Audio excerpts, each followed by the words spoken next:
Hi kids, it is me, Mr. Wade, and I am excited to be with you today. Let's start back at the beginning. See, in Genesis, it says, in the beginning, God created the heavens and the earth. And then God said, let there be walruses. No, wait, that's not right. Hold on. God said, let there be hamsters. No. Is it hamster balls? Giant hamster balls. No, that's not it either. No, God said, in the beginning, I created the heavens and the earth. I create light, and there was light. And God saw that the light was good. And so today we are going to spend some time talking about light and how light shows us all these different things about God. And so let's go along and learn a little bit more about light with some fun science experiments today. Miss Kelly, could you help me out with this? Sure, I'd love to help. So, what is light? Brightness? Okay. Is there anything else you could think of? What is light? I mean, it's all around us all the time. What is light? It is daytime. Okay. Sunshine. Yeah, sunshine. Absolutely. Sparkly. Oh, it's sparkles. I love that. Sparkles are great too. Because see, light is so many things. Light is the sun that we see. Light is a flashlight that we can see. Light is even, yes, the lightsabers that we play with, right? Light is all around us, but light is so much more than this. See, something that's always confused me, Miss Kelly, is that God, when He created light, see, that was the first thing He created. He didn't create the sun and then create light. He created light and then the sun. So, the sun, flashlights, lightsabers, none of those things are necessarily light because God created light first. So let's go on today and let's discover a little bit more about what God made when He made light.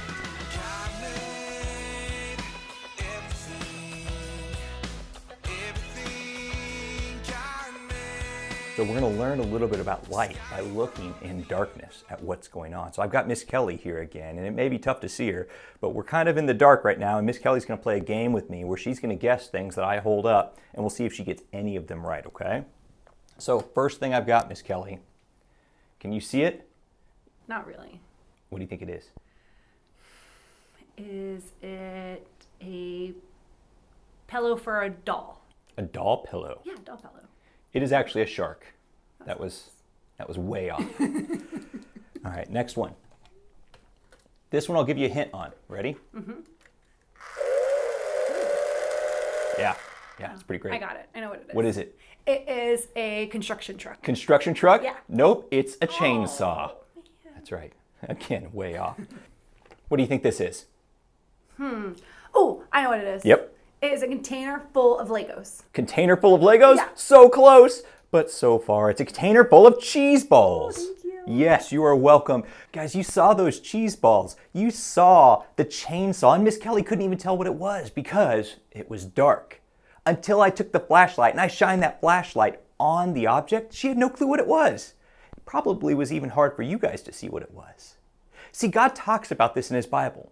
The Bible says that in God there is no darkness at all, that there's only light. And this is important because God's light illuminates, it lights up everything in this world, all the things that He has made. We can see because of the light God has given us. And it's not just things that He's made, but it's also His light has come into the world to show us who He is. Jesus, His Son, has come to help us understand a little bit better about who God is. And we are so excited for this. We're going to continue talking about light today to learn a little bit more about who God is, about how God has set this world to work, and see how God is continuing to reveal Himself to us in all of His creation. Well, we are back in the light now, where we can actually see things. And that's important because I have an apple right here, and you guys can see this apple because the light is hitting it, right? But when we were in that dark room, if I held up an apple and the light hit it, that's important, but just the light hitting something doesn't mean anything, right? The light has to hit the apple, and you have to be able to see the light hitting the apple.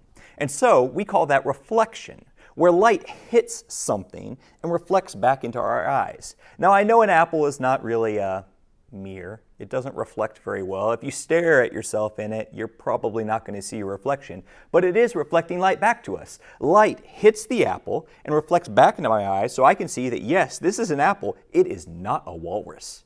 It is not a taco. It is an apple.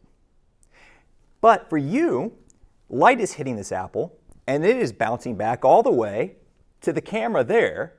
It's going onto your screen, and your eyes are seeing the light from the screen to say, yes, that is an apple.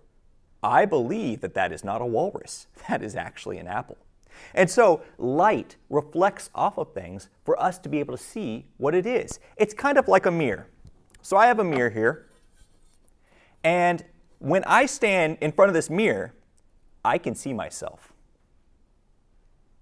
But when I don't stand in front of the mirror, guess what I can see? Not me. Mirrors are a fun thing. So we're going to look at a couple of fun things you can do with a mirror first, and then we're going to talk about how a mirror, light reflecting off an apple, how they show us who God is. So let's take a look at some cool things you can do with mirrors. All right, first thing you can do with mirror, let's say that you have, if you're a boy, that pesky cowlick in the back of your hair that you just can't ever quite see to comb down. Now with mirrors, I can see it and know where I need to comb. Yeah, we're going to have to get that taken care of. Mirrors are also so much fun because when you set a mirror up like this, we can stay hidden. And you can look around a corner and see Miss Kelly dancing down the hallway. See, mirrors are like spy gadgets. She never knew we were even here. Having mirrors is such a cool thing because it reflects light back to us. It reflects our image back to us. It wasn't actually an apple that I was staring at in the mirror. It was looking at an image of an apple in a mirror. See, in Genesis, we learned that God created us in His own image. And what an awesome, super cool responsibility. It doesn't mean that we look exactly like God. I mean, I'm sure that God doesn't look like this. But it means that He has created us in such a way that we reflect back who He is. And that is such a cool thing for us because God didn't create trees to be in His image. God didn't create giant anteaters to be in His image. God didn't create Cheetos to be in His image. God created us in His image. And so because we are in His image, we get to reflect back what God has done to all the rest of creation. And elsewhere in the Bible, God talks about how the rest of creation looks at us and longs to know the things that we know, to actually be able to reflect back God like that. This is a cool responsibility. So come with me, let's take another look at how light works in our world. So we've seen how light reflects off of things. We've seen how light illuminates things and makes things actually be able to be seen. Let's take a look at how light is working in our world. I've got this plant here that I picked up from a pet store. It's called Elodea. This plant you would find in an aquarium. But what I have done is I have taken one of these tiny, tiny leaves off this Elodea plant, and I have put it here on my microscope. Now, if you haven't played around with a microscope before, they are a lot of fun. If you think about a telescope helps you see things that are so super far away. A microscope helps you to see things that are super, super small.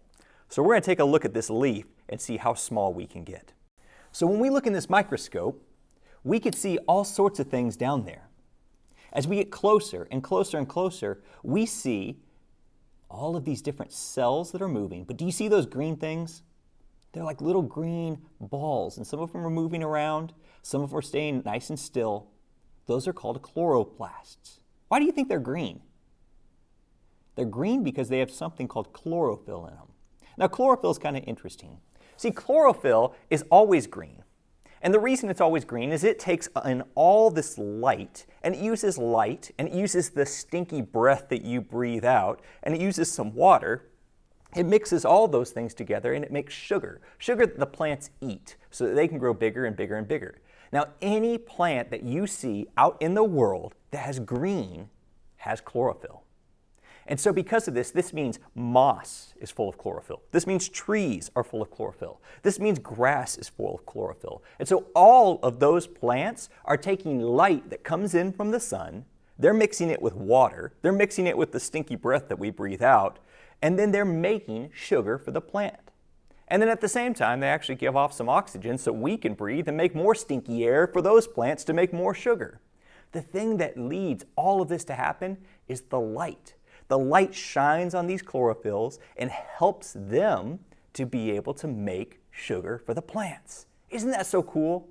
See, God designed this whole system to work this way. We breathe out our stinky breath, the plants take in our stinky breath, and they make the things that we need to breathe. And light, the whole time, is making this work. See, God has made this to work in this process. God has put light in the sky with the sun to be able to cause these plants and the chlorophyll in these plants to grow and to get bigger and bigger and to support us and to help us to breathe. God has designed this from the beginning of the world, and it's exciting for us to see the power of light isn't just to make things be able to be seen, but it's actually changing the world around us as it shines on these plants. Let's go take another look at something else. This is called refraction. Refraction's kind of a funny thing. I don't know if you've ever watched Star Wars.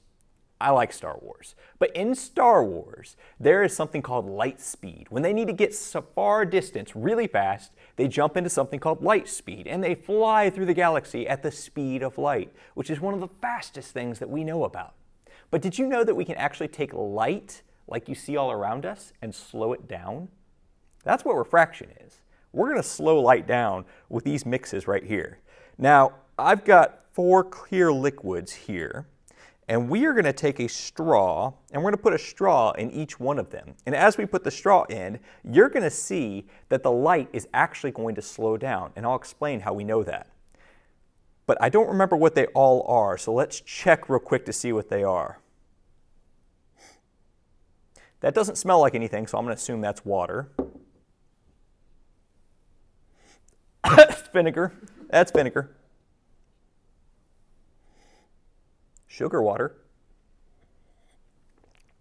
It's nice. And this must be the corn syrup. You see how thick the corn syrup is? What do you guys think is going to happen? Which one's going to slow the light down the most? Is it going to be the water, the vinegar, the sugar water, or the corn syrup? Let's find out. First straw in the water. Do you see how the straw, when you look at it, it looks broken? That's because the light is hitting into this cup and it's slowing down. And when it slows down, it starts to look like it's bending. Because the light can't go fast anymore, it slows down and starts to curve. And when it starts to curve, it hits this straw and makes the straw look like it's broken. And so this straw is just like normal. I didn't break the straw. It's not magic. But when I put it in the cup, it looks broken. Let's take a look at the vinegar. Same thing. The straw looks broken. What about the sugar water? If you look really closely, it looks a little bit more broken because the sugar water is a little bit thicker than water or vinegar. And so if you guessed that the corn syrup, this thick stuff that's as thick as the syrup you put on your pancakes, if you thought that that would slow light down the most, well, you're right. Because it is so thick that when the light goes through it, it gets really slowed down and the light starts to curve the opposite direction. And when it curves the opposite direction, it makes this straw look like it is really broken. But as you can see, the straw is still the same, and you could see how thick that syrup actually is. See, this is called refraction. The light didn't change, right? It's still light. You could still see it, so it's illuminating things. It's making it so you can see it. It's still reflecting back to us. We can see the straws because even if they're bent, the light is hitting the straws and coming back to our eyes so we can see it. The light still has power. It's still going through this. And if I left these out for a long time, these would warm up because the light's causing them to warm up. But the light has changed just a little bit. It's still light. It's just slower. And it's not because of anything the light's doing. It's because of what it's in. Now see, this is interesting because sometimes in life, I don't know about you, but sometimes I start to forget that God is doing things all around me all the time.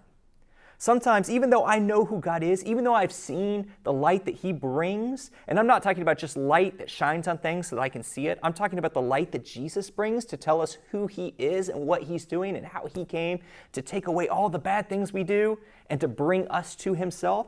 Even though I know all that, sometimes I just forget it.